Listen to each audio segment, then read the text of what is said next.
Friends, this is like the dessert after a long dinner, so you don't want to miss this now. Few announcements before we head out to the mixer provided by our friends from Rums of Puerto Rico.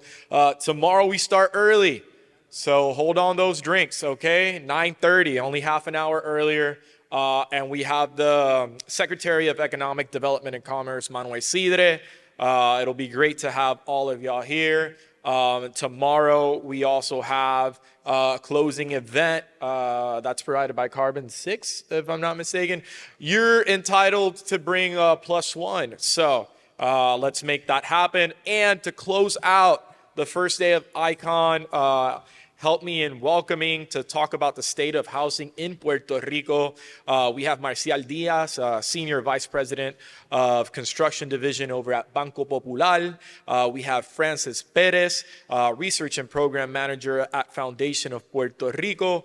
Agustín Rojo Montilla, who serves as, sorry about this, distinguished leader in the real estate development, of course, with VRM companies. And the talk is going to be moderated by Vanessa de Mari-Monserrate of Interlink. Welcome.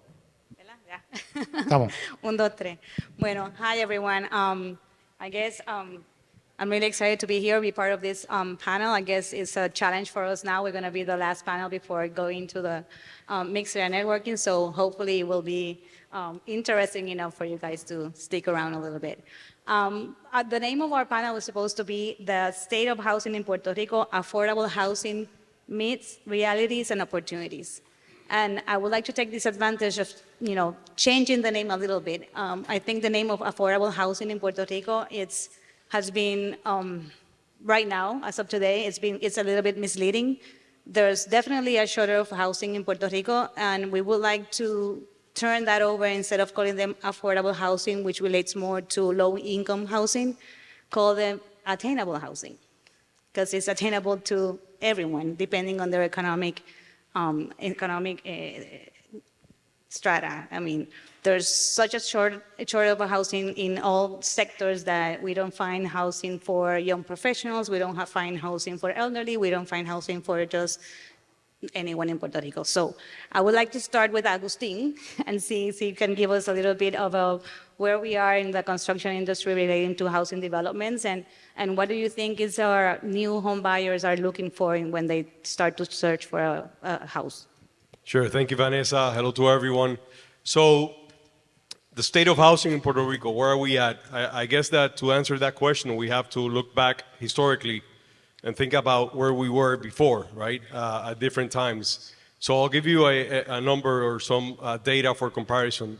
Right now, this year, as we're discussing previously, we're going to build around 600 to 650 new housing units in all of Puerto Rico in all of the price points.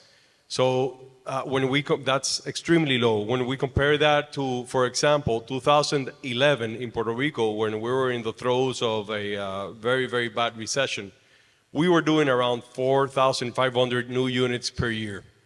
And previous to that, 2005, 2006, we're around 4,500 units per year. So you can imagine, right now, we do need to build more housing. Specifically, I guess that where we're meeting the demand even less is in what Vanessa calls attainable housing. And I would venture to define that maybe a little bit. And I would say that we should be talking about affordable, attainable housing. It could also be named workforce housing. The average income in Puerto Rico is around $28,000 to $30,000 per worker. If we, a two-family income, that would be around $60,000. They would qualify for more or less for a $250,000 new home price, and we're not building that. The lowest priced homes, new homes that we're building in Puerto Rico right now, market that are not subsidized, are $300,000. So we need to get, to a lower price point to be able to provide for our young professionals that are looking to stay in Puerto Rico, to be productive, to be part of that 42% of us that work. We need to make sure that we get more of us working, and for that we do need to build some more housing. So that's where we're at historically. So, and it is a reality that Puerto Rico's population is decreasing, and not only decreasing, but it's also getting older. So we need to incentivize the construction of housing and improve the quality of life in Puerto Rico, just to make sure that we bring those kids back when they are, go to college and when they come back and actually be part of our economy. So now, knowing that we have such a shortage in the housing development, what do you think are the main factors that are impacting the attainable housing development in Puerto Rico? Yeah, so just very briefly, my name is Francis Peréz, and I work for Foundation for Puerto Rico. And the reason why Foundation for Puerto Rico decided to do a housing study when our focus is economic development is because obviously it's very important for our society and for economic development to thrive, for Puerto Rico to thrive. And we deeply believe in the power of the visitor economy and tourism as an activity that will continue to grow our economy. So again, housing is very important. And what we learned in this process after meeting with many people from the industry and outside the industry, and with community leaders and even senators and representatives, is that it's a very complicated topic, and there are many factors that are impacting housing. We know the usual suspects are housing costs, development costs. That's labor and materials. Those have gone up, especially after the pandemic. But there are other reasons that we call them systemic factors that are also affecting why housing has become scarce in Puerto Rico and the situation that we have right now. And some of them are how our approach to housing at a cultural level and a policy level is. And that is, we have developed an island, or urban planning has been centered around the use of automobiles or cars. And that has created a kind of we have copied the suburban model that the United States uses. And that has created that everybody wants kind of a single family home, and we don't want to live anymore in the urban centers in the cities. But I believe that if we can shift this mindset and we can create more density in our urban spaces, and our zoning regulation allows for having more diverse uses in a single place. So, for example, where people work in a commercial area or an industrial area, to have a housing there, the Puerto Rican people are going to see the benefits, and more people are going to want to come back to Puerto Rico to live here because they have a place to work, and the environment where they live, it's more walkable, and it's better to live in general. I can continue saying other factors that are reducing, but I just wanted to point those out because they're not that obvious.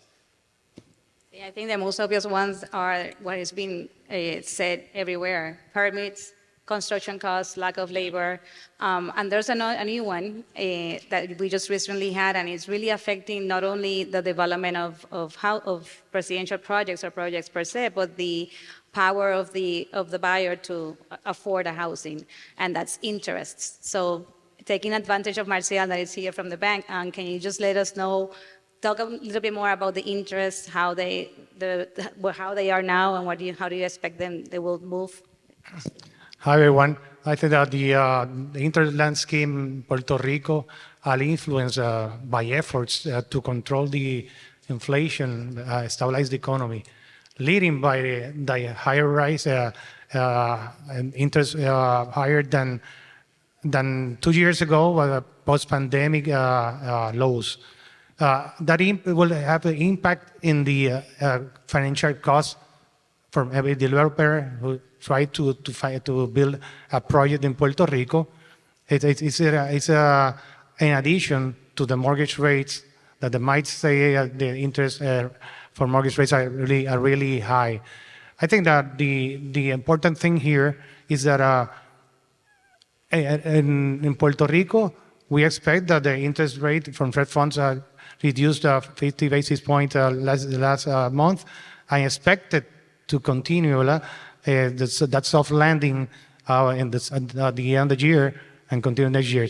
It could be a good for we get an air, right, for financing projects in Puerto Rico, but be careful because in Puerto Rico, most of the projects that we finance in Popular do have some troubles in the road because of the don't jeopardize the theme of the permits.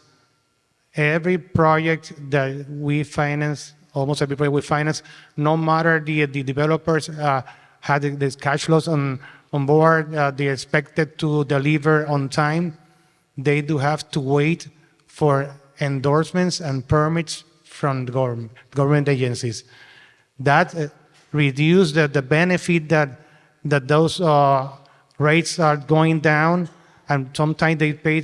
Sometimes we pay 3, 4, 6 months of interest reserve that will cost $1,000 and that's a big challenge we have on developer has because for the bank it's good, right? But for the developers they have a big challenge, and also the interest rate for mortgage side. There's no problem with mortgage with interest rate. That's continue lower than maybe considered historically rates at 2.75 or 3% 2 years ago. Historically, how many of you here has buy a property finance 7.5%, 8%? The interest rates are still 5.5%, 6%. It's very good. It's admired, and I think that there's no problem. People qualify to get a mortgage and buy a house. There's no inventory in Puerto Rico. As Agustín say, how many new houses were built in last year or this year? We are projected to 700 or 800 new houses in Puerto Rico. There's no inventory. Many people, most of the people qualify to buy a home, but there's no inventory. Maybe some of your daughter, your son, or child that are looking for buy an apartment, young professionals, they need to be a waiting list to see an apartment at the weekend because of no inventory. That's what they need. They're looking to get a mortgage. No, they need a house to finance a mortgage at the interest rate I have before now. So we were discussing, like, when I first bought my house, I bought it at 7.5, and I thought that was a good deal back then. But then I was talking to my dad when he bought his first home, he bought it at 20%. So, I mean, I think we forgot the history of interest mortgage rates in Puerto Rico, and we would just only have on our mind what happened during COVID, that interest rate went down so low, and people, that's one of our myths. If people think that interests are going to go down as low as they were 2 years ago, that probably won't be true. So we shouldn't be waiting for that. Agree. Yeah. Agree. Yeah, I think also that going back to some of the questions that you made, Vanessa, you spoke about, what amenities our buyers are looking for, and also we've spoken about the lack of inventory, right?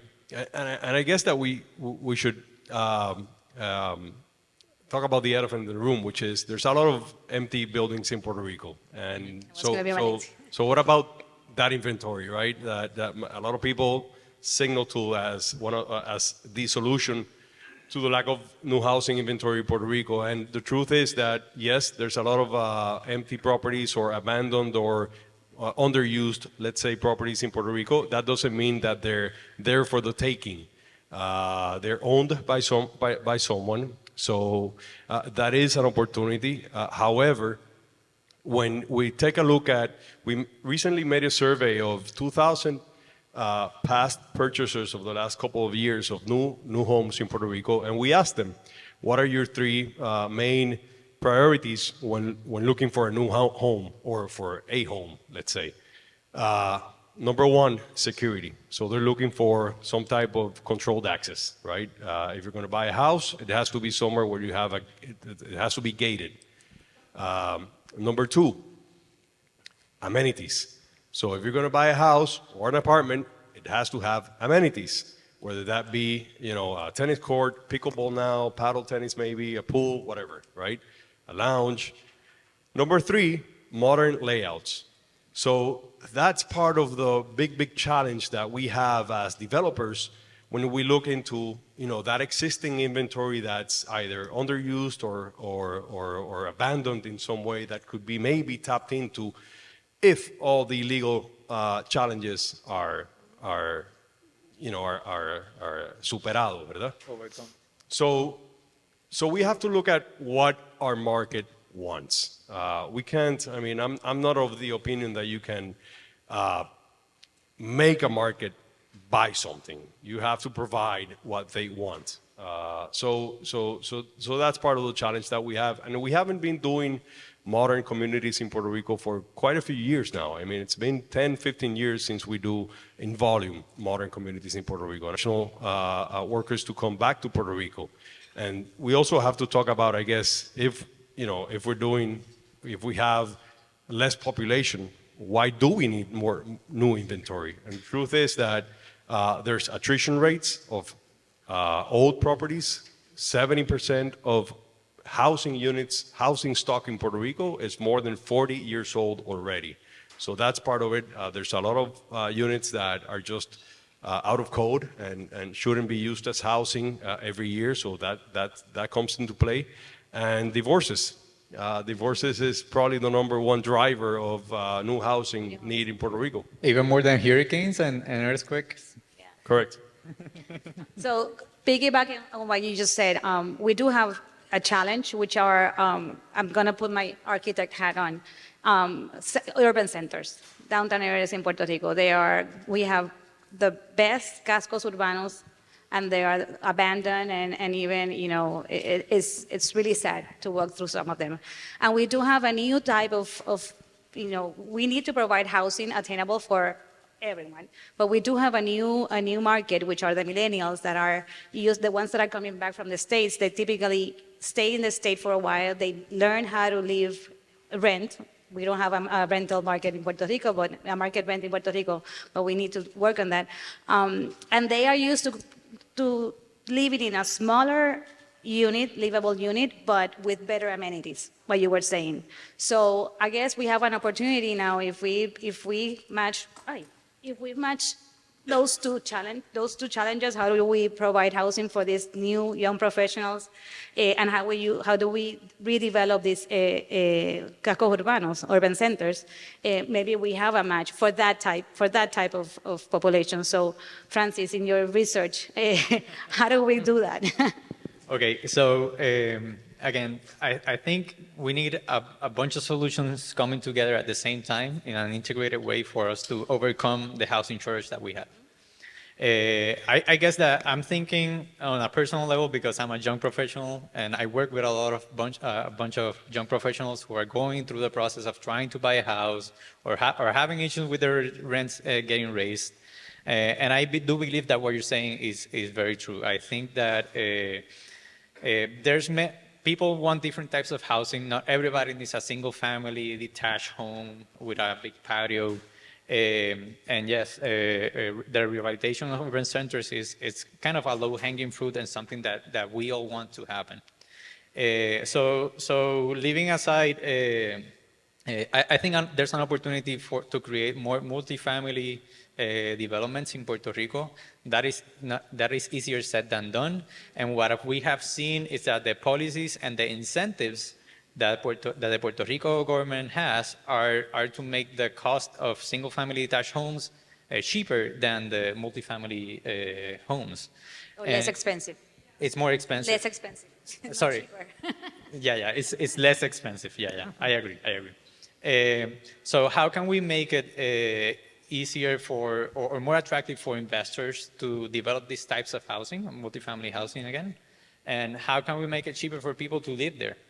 And one of the things that I wanted to come here and talk about is there's this idea or this policy called inclusionary zoning in the United States that I think we can adopt in Puerto Rico, particularly for these types of investments where a proportion of the housing that is created, especially in urban centers, I think that what you want for the society is to create a more equitable society.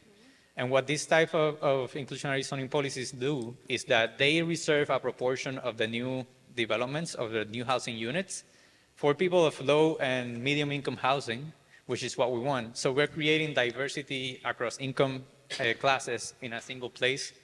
And I think that's at least what I want to see in the future of Puerto Rico and what Foundation strives for. You create more density, you create more economic activity, and if there's diversity in the mix, then it's for the long run, and it's very hard to take it down. And I think, I mean, with all these federal funds that we have been receiving, that niche of the low-income subsidized housing for rent and even for sale has been met because Vivienda is taking care of those.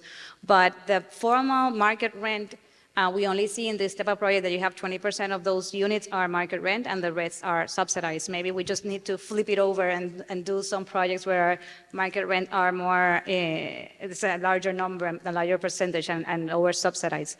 But recently, the governor just signed a law, Act 182, that actually pretends to incentivize these developments of the cascos urbanos for residential, either for rent or for sale, giving incentives to the developer, similar to the tourism incentives.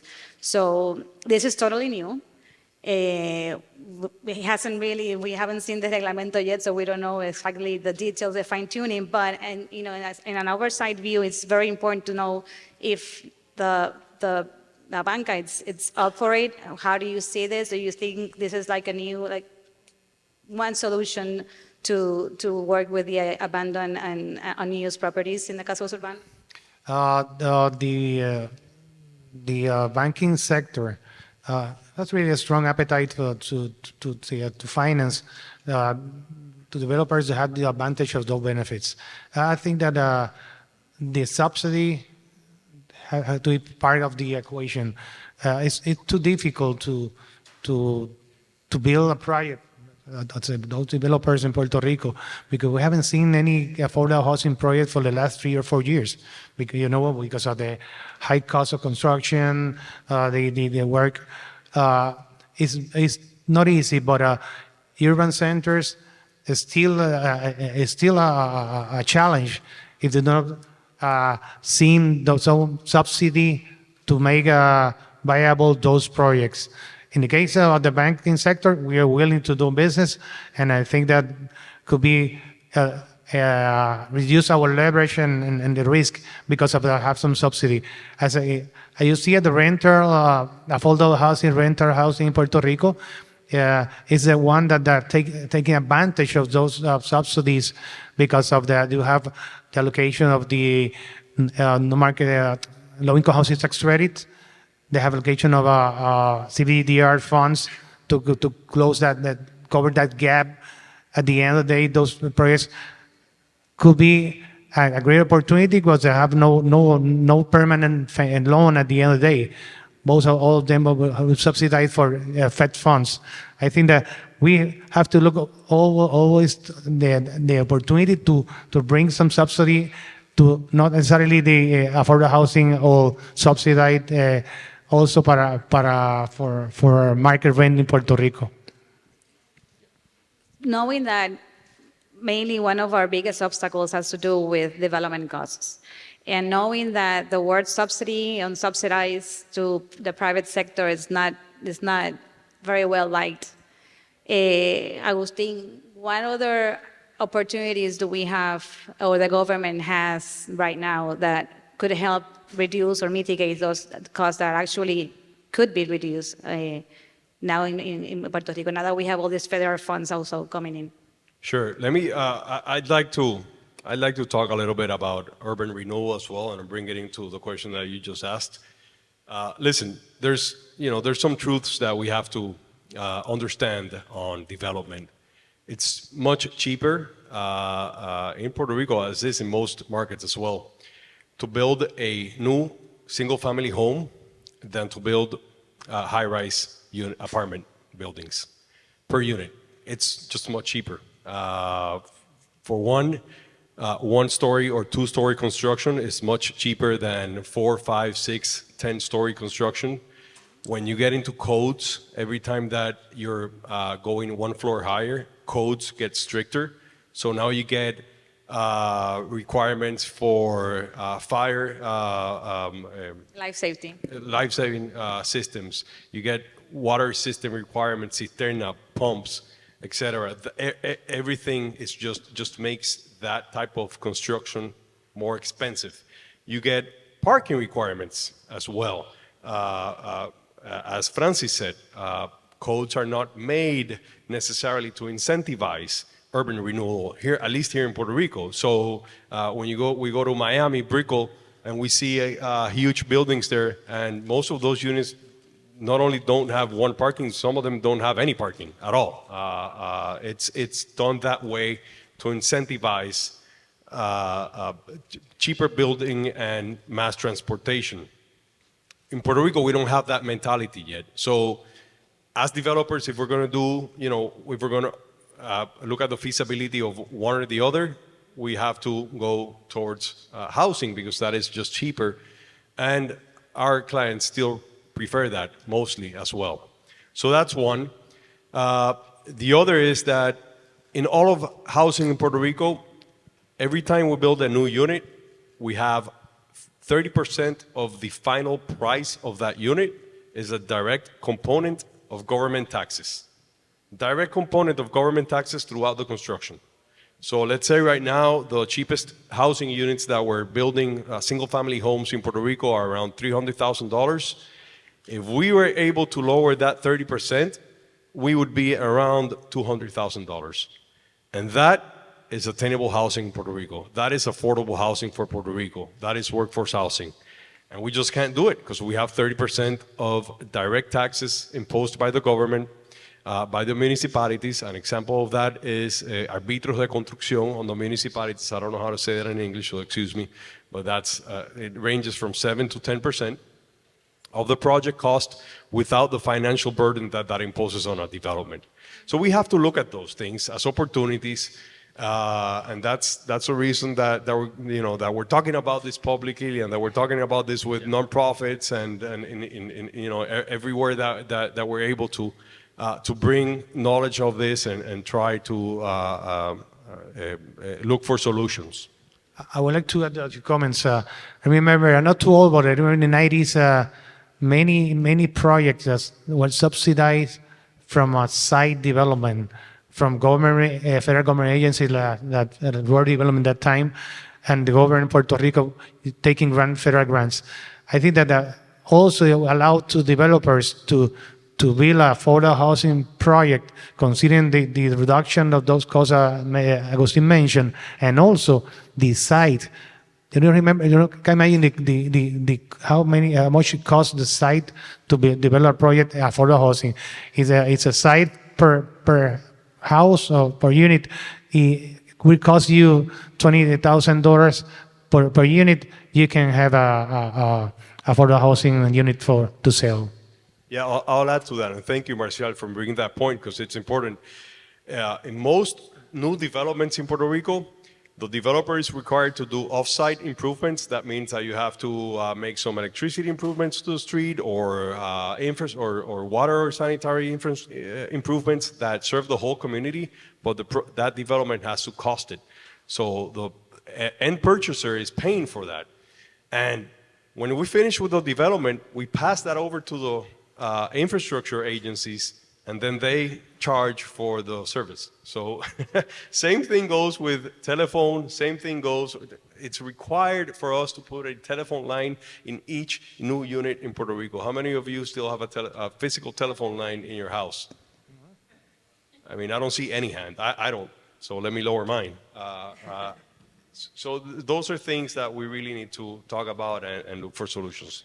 Yeah, and discussing that a little bit more, now all the agencies have so much money, so much federal funds, that if they just only concentrate on where the needs are regarding housing, and they concentrate on making those improvements for the development, and just have the developer connect to that connection point, then that 30% that you were mentioning will be reduced significantly, because there's no way we cannot control. We live on an island. We can control material cost. We can control the lack of labor. We can control the shipment and everything. So those little things that the government can and maybe will help, will help us, develop a lot more of attainable housing. Sorry. So I think it's important also, we're not going to concentrate on what is only urban, because we need all of the different types of housing. I envision the urban housing supply for these young millennials that are starting, that are young professionals, and then once they start their family, then they will start moving on to other housing needs. So housing in specific in Puerto Rico, I think, and I think everyone else, because we hear this discussion of affordability, of housing affordability in the States as well when we go there, it's key to the economic development of a place, of an island in our case. So can you talk to us a little bit more about the impact of housing in the economy as well? Yeah. I wanted to mention something before that. I think that the most important thing right now to focus on is on economic development efforts in general for Puerto Rico. If people's incomes increases, then they're gonna be able to purchase new homes or renew old ones, etc. In terms of the benefits of housing, what we all know, and I can talk about even homeless people that have been very vulnerable on the streets, addicted to substances and stuff. There are studies that show quantitatively that these people, you move them into a place that is safe and their lives gets renovated. So housing, again, and if anybody studied even basic psychology, knows that the Maslow pyramid says that housing is one of the bases, is security. In terms of economic development, if people, I'm gonna make a relation to the visitor economy. So if you have hotel rooms or Airbnbs or short-term rentals in a place where visitors and tourists can stay, they're gonna spend more money there in that place. If you have a place, a destination where people just go during the day and leave, they're gonna spend way less money. So the same thing happens with housing. If you have a good place to live, people are gonna want to go and live there. So I think that's what the takeaway here is, and that's why I think you had that idea of changing a little bit the name, of trying to solve this very complicated issue on how we can make economically viable the development of housing for the missing middle. How can we strengthen the middle class in Puerto Rico, which are the ones that are going to work every day, and these people want to live, they want to have families, they need a place to live. And one of the negative consequences, again, and I want to go back to the solution, that we have had to our housing approach is that we have in Puerto Rico a big urban sprawl where people have to commute an hour, more than half an hour at least, in what we call a tapón every single day to get to work. And I think we need more housing where jobs are. That is in the metropolitan areas. Obviously, there's other metropolitan areas in Puerto Rico beyond the San Juan area, like Ponce, Aguadilla, etc. But that's where the biggest opportunity is. If we can create density in high opportunity areas, that's the term, our economy is gonna be positioned much better to compete at the world stage. And create that economic development that we so strongly need for our future generations to wanna come back and stay here. Yeah. We would like to see more projects we can finance outside of those developers at this time are building projects outside of metropolitan areas to satisfy the demand that we have in Puerto Rico. And it's still room for opportunity because at this time, most of the projects that in our case with financing are subsidized. In the case of rental, with using the low-income housing tax credit, CBDR, and in the rental side. In the new housing, for the affordable housing, we are the Department of Housing bring an initiative, RFP, that brings 15 projects to build affordable housing in Puerto Rico, where the Department of Housing buy those units to developers to satisfy the almost 7,000 vouchers that have in Puerto Rico from the families that live in flood areas, that live in and have some feel lost their properties after the hurricane, and those satisfy that needs for those families for vouchers, but not allowed to go into the market to people who are looking to buy a house to have a mortgage for the future. And I think it's important to note that Puerto Rico has the lowest income limits in the states. And the income limits is what the HUD utilizes to qualify the prospective benefactors of the programs. So we need to think about solutions in a holistic way. We need to keep working on getting our income limits higher, more realistic than what they are right now, because right now a person that actually works full-time at the minimum wage will not qualify, will be disqualified from certain benefits. And that includes housing, your subsidized projects, it includes food, and it includes health. So, And I wanted to add to that, I think also on the supply side, because the issue is that you can raise the income limits, but if the housing inventory stays the same, then there's no benefit to a real benefit to raising the limits. Yeah. but one of the obstacles that subsidized housing has is that the income limits are so low that now there's no problem because of the CDBG-DR gap, but without the CDBG-DR gap, then the operational costs will not make the project viable. So we need to work on, providing more housing, subsidized, so the government has to help us in cutting our cost a little bit so we can actually develop them. And then raising the income limits will actually help the workforce class get a desire to start working and work full time. Yeah. I'll add to that. I mean, when we say about the government has to help us, I'd say more the government has to get out of our way more, because the truth is that we ask for help, but we probably shouldn't be asking for help. We just need to be able to work, and in our case, we do development. We're lucky to do development in Puerto Rico. We do development in Dominican Republic as well, and in Florida. And I have to say, it's just tougher here to get permits by a lot. In Dominican Republic, we have to go through the same environmental loops as well as in Florida, but we get our projects permitted in 6 months.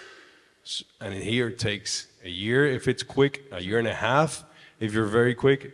Usually it's 2 to 3 years for a development in Puerto Rico to get permits. And imagine the impact the impact that has on the economy, the detrimental impact that has on the economy, the detrimental impact that has on not having more developers get into the business because they're afraid of that with some reason, and the costs that implicates in each unit. I mean, the carrying cost of financing a development when you have to carry it for 2 to 3, 4 years without knowing if you're going to get the permits or not are immense. So we really need to. It's not. And I wanted to, end this comment on a positive note, though, if it's possible. But truth is that I think, we have to, as Jim Tobin, the CEO of the National Association of Home Builders, was here last week, and we're speaking to him, and this issue of housing has come front and center in the current electoral environment. Not only locally, but also federally. And I think that gives us an opportunity, really. In Puerto Rico, we've been speaking about the need for housing for many years. It took us a couple of years to people to realize it, because at first everyone was like, no, what do you mean there's need for housing? There was 10,000 unsold units at one point. Yeah, that was 15 years ago or 10 years ago. So we really do need housing. I think we made them aware of that. We made some headway into that educating process. Now we have politicians that are open to discussing this. And now it seems that on this election cycle, depending on the results, we might have some opportunity to change some of these zoning issues, permitting issues, and really rethink the process. It shouldn't be as tough as it is. I mean, we have to ask permission for absolutely everything, and it should not be that way.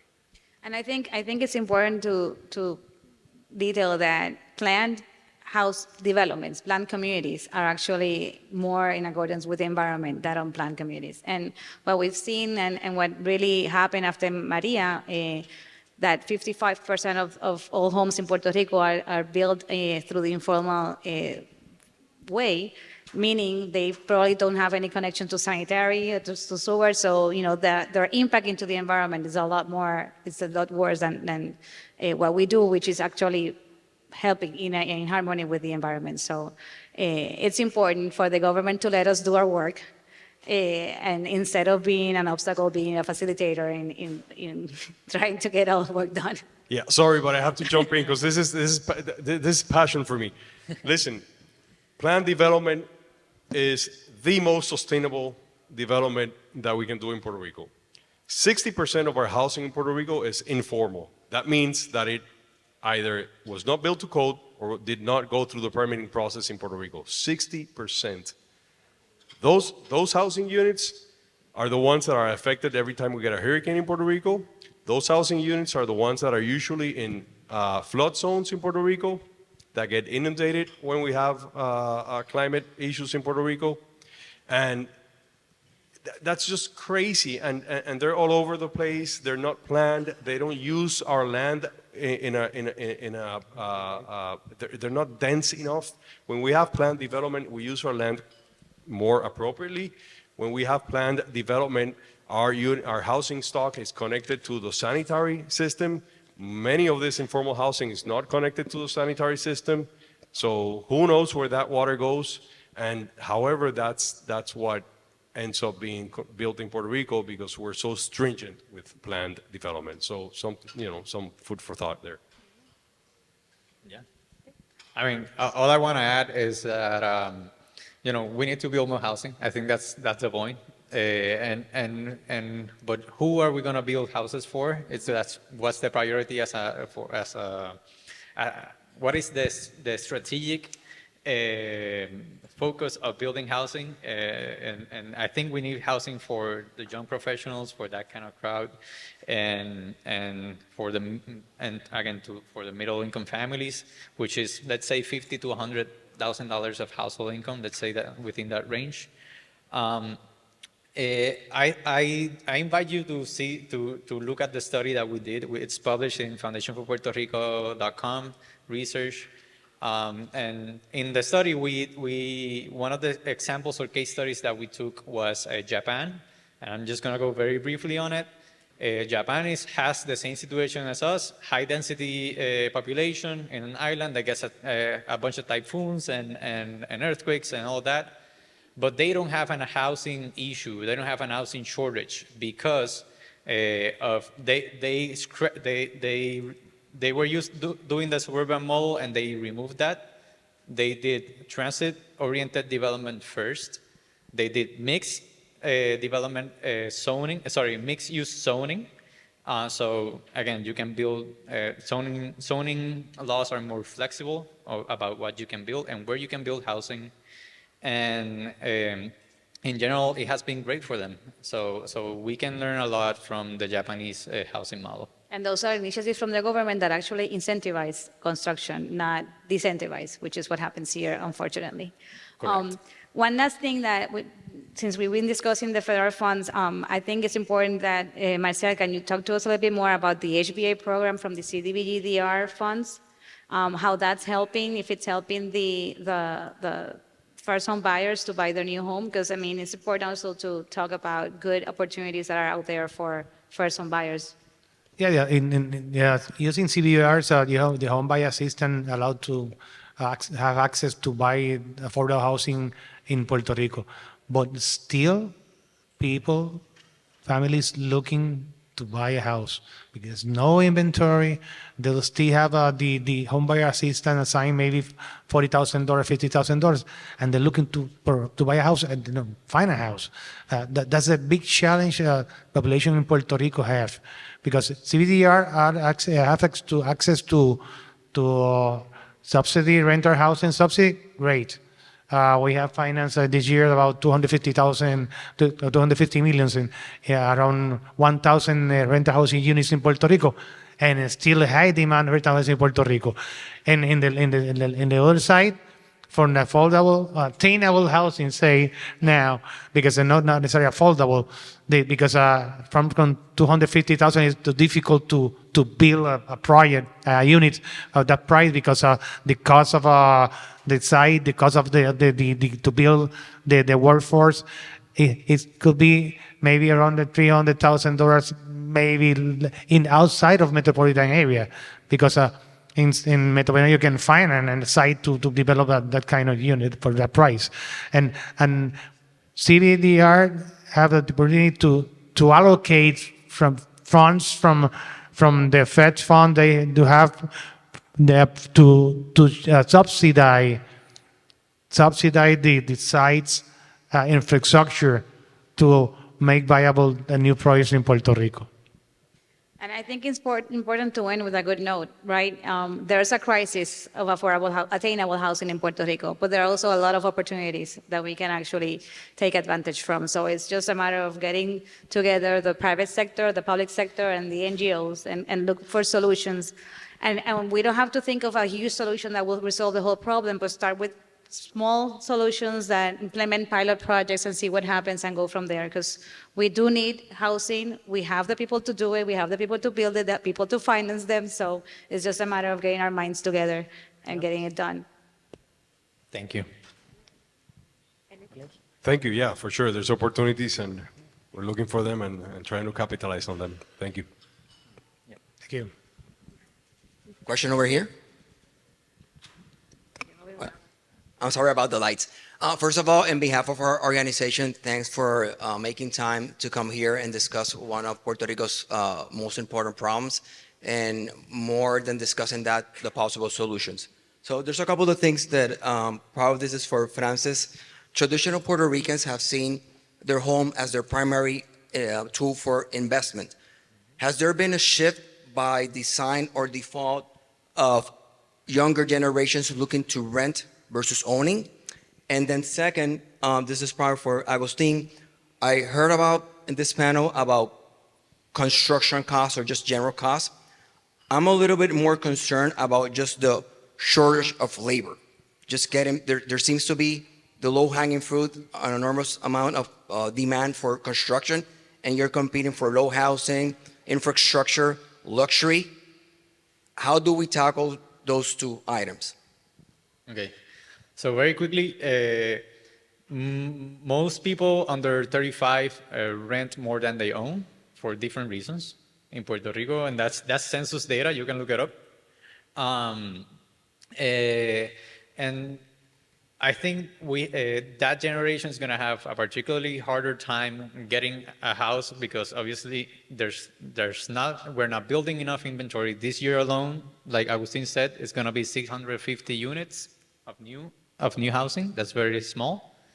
And because, well, everything else is already taken. So there's a lot of people that already invested before this generation for renting. So that's my take on that. Yeah, no, on the housing issue, I'll just be quick. I mean, that's not necessarily what we see in our developments. We are seeing young professionals, two things: young professionals looking for a house to build their family, to develop their family. Also, people looking to come back to Puerto Rico. I mean, as we know, Puerto Rico is one of the good things that we have right now, one of the opportunities that we have. These type of summits, they're doing a lot of the legwork to be able to take the message outside of Puerto Rico about opportunities here, right? Opportunities in the island, of economic development in the island.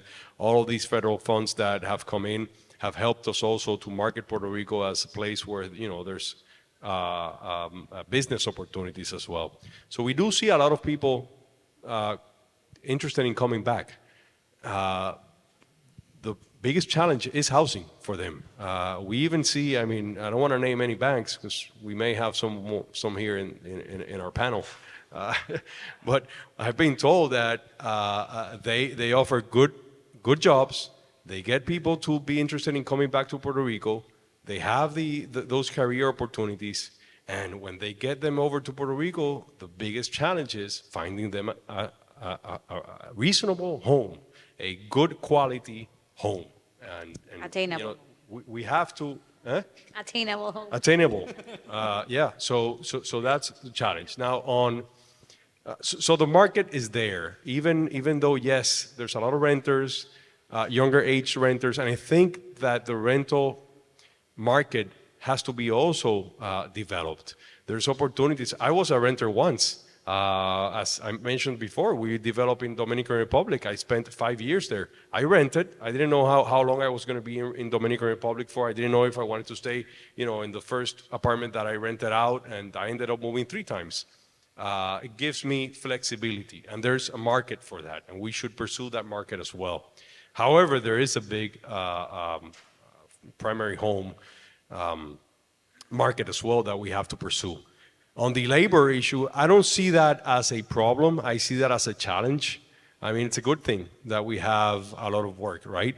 For our 2008 to 2019, 2018, our industry was getting smaller, and we lost a lot of people in the construction industry, whether it be workers or even companies that service our industry, but we're getting them back little by little. And we're doing efforts industry-wide to re-educate those people, re-educate new generations in the opportunities that the construction sector affords. We've seen many in our developments, we've seen many people that start off as electricians or plumbers and end up with their own company. And those are great opportunities. So we just have to, develop those further. Bu-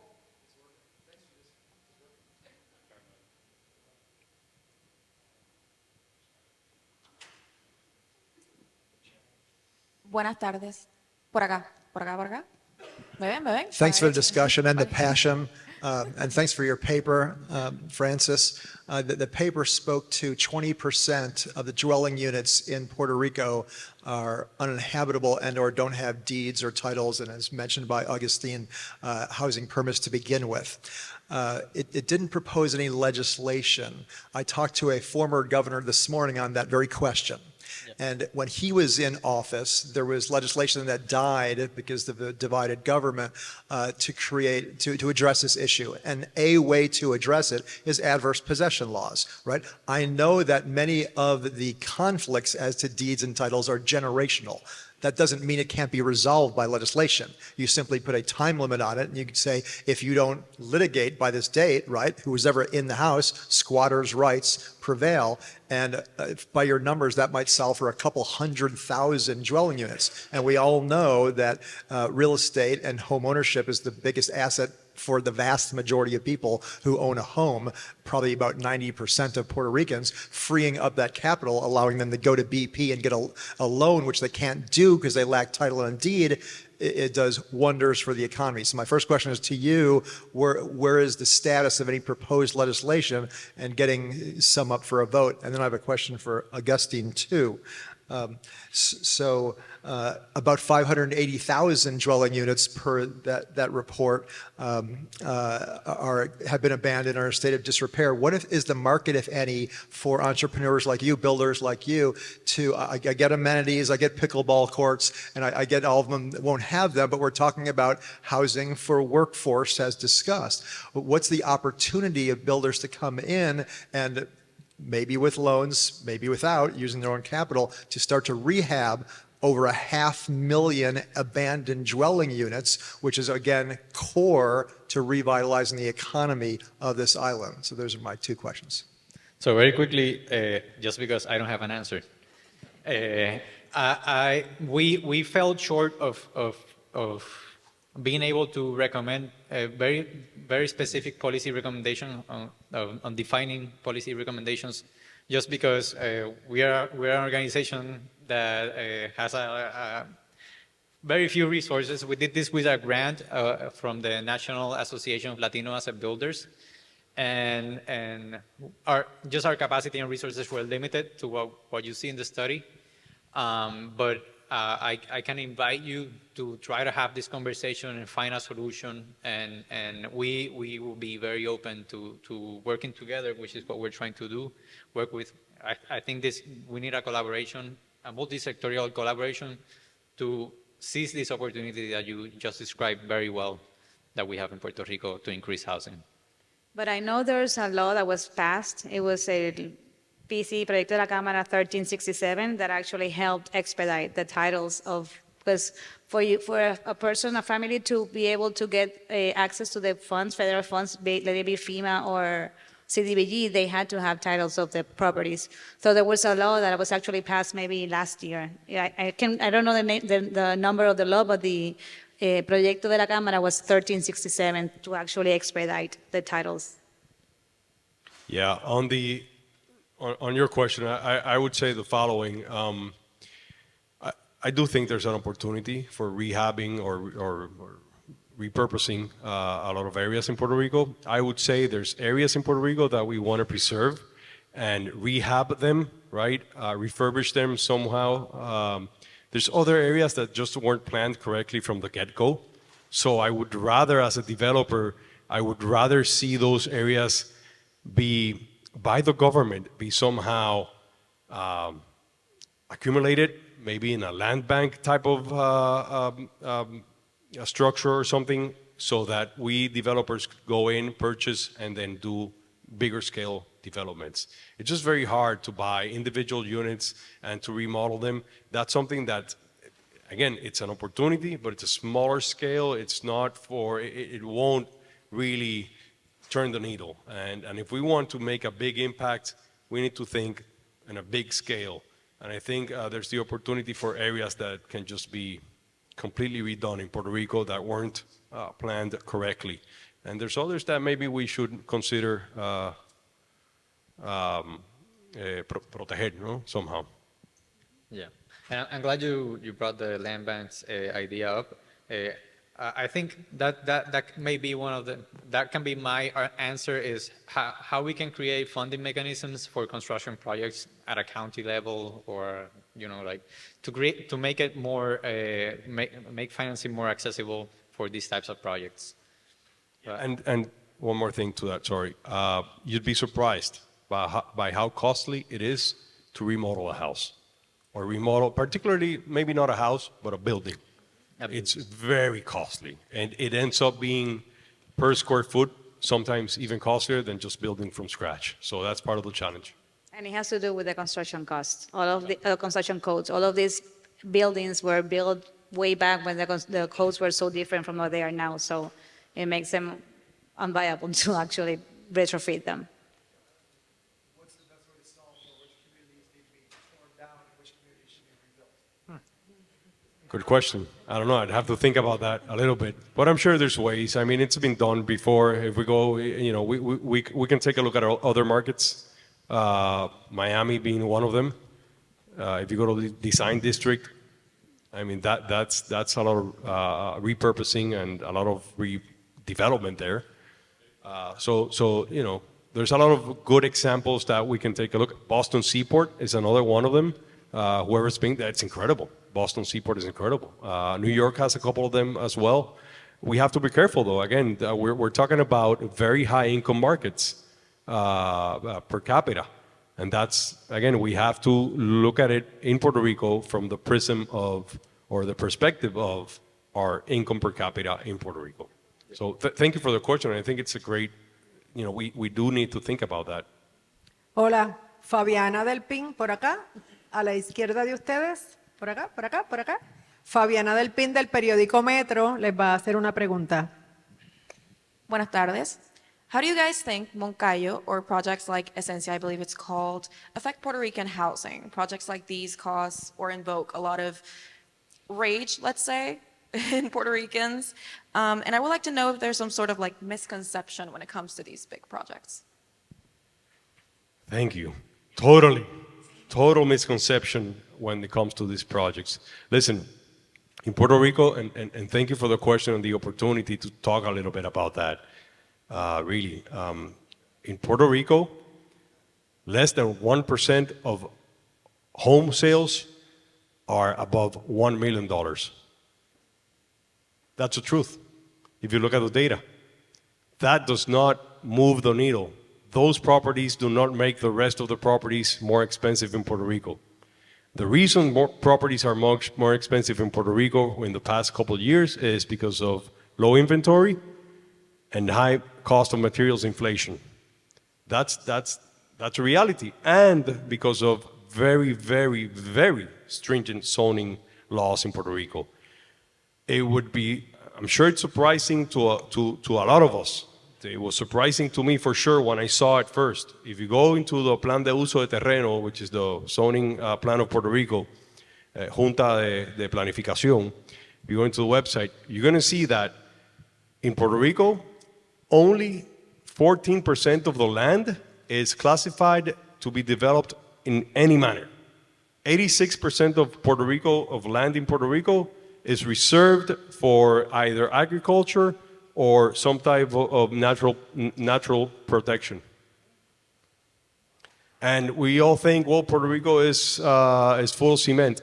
That's not true, though. If you look at it, if you look at the data and you look at the Google Maps, or you get on a helicopter, what you're going to see is there's still a lot of space left. I'm not proposing that we develop all that space, but what I am saying is that we have to look at the data. And these developments are we need to get more developments like this going in Puerto Rico.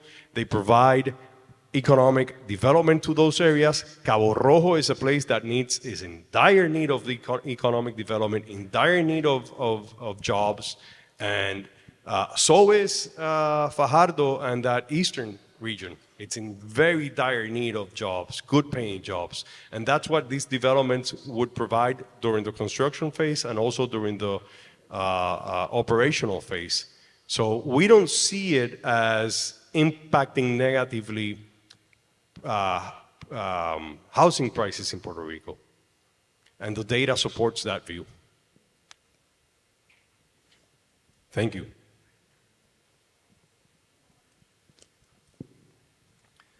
Hey, my name is Pedro Cardona. I'm an investor here in Puerto Rico. I am actually a redeveloper, so I buy fixed sell properties. One thing that I'm seeing, so personally you guys were talking about the workforce housing. My average resale last year was about $230,000. So that's right along with what's needed in Puerto Rico.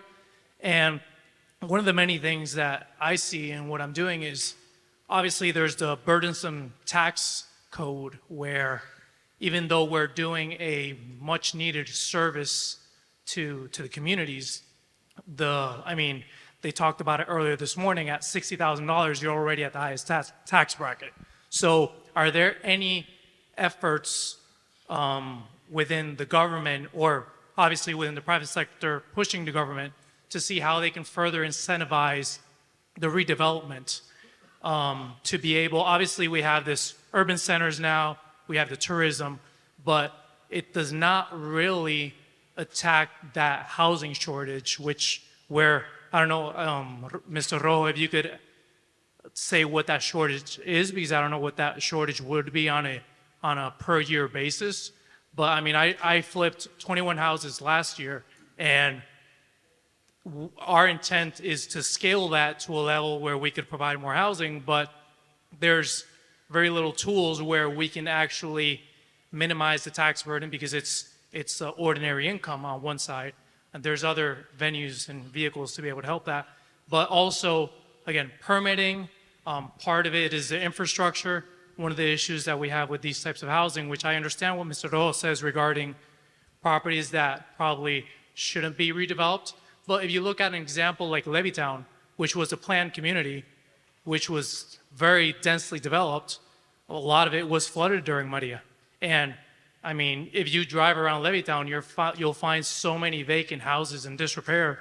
And even with the building codes at the time, a lot of the ceilings are crumbling because of the poor work that was done at the time. So, I mean, there's so much to this topic. It's insane, but trying to see if there's a consolidated effort to help push policy to further incentivize people like myself and many investors that I know that are redeveloping, not just on the development side like you are, but see how we can work together and put a more holistic approach to help solve the housing crisis in Puerto Rico.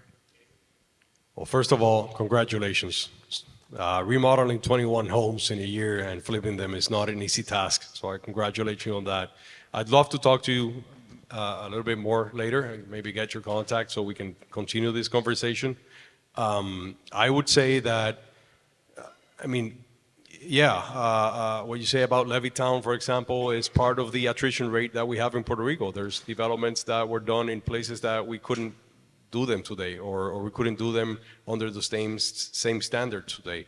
And Levittown maybe is, or part of it is maybe one example of that. Also an example of what I spoke about at the beginning. 70% of our housing stock is more than 40 years old. And when you get a house that's more than 40 years old, 50 years old, 60, and you don't take proper care of it, that's what happens. So yeah, we need, I mean, there's an opportunity there for sure. In terms of looking at it on a holistic way, I just think that we need to, as I mentioned earlier, we need to not only ask the government for help, but also help them get out of the way so that we can do, so that you can do your 21 houses quicker. And maybe instead of 21, do 30 or 40 a year, which would be great for Puerto Rico and more people like you. I think that's a great opportunity. So glad to talk to you a bit later about that as well. Yeah, and to then, you asked for a number of inventory on a yearly basis that is needed. That is very hard, and it varies from people to people, person to person.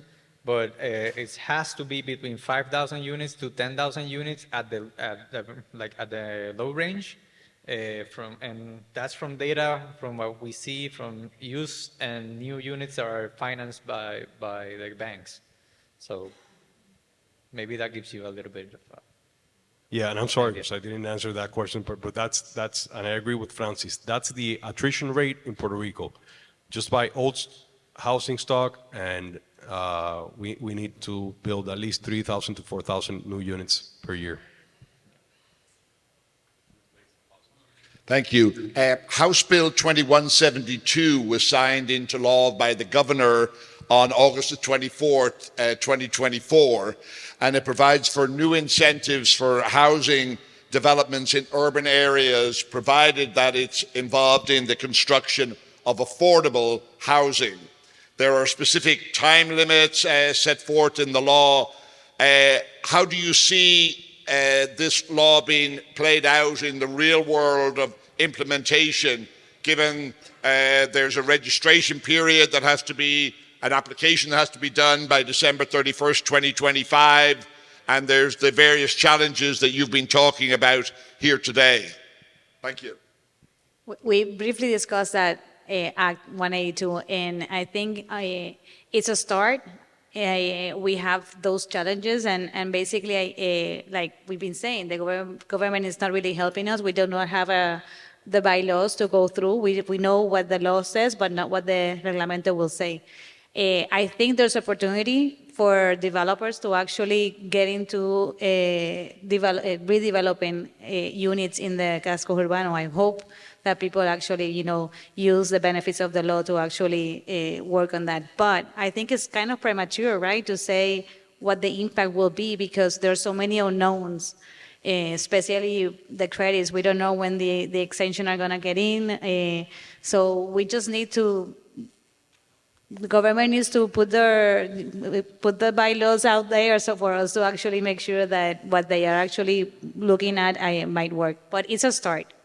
It's definitely a start. Yeah, just quick recap on that question. That's based on a bill that was signed that gives 40% tax credit on the total development cost of actually redevelopment of properties that are qualified under urban areas. The problem with that still, I think it's a good start, and we're looking into it and trying to promote it as well, actually.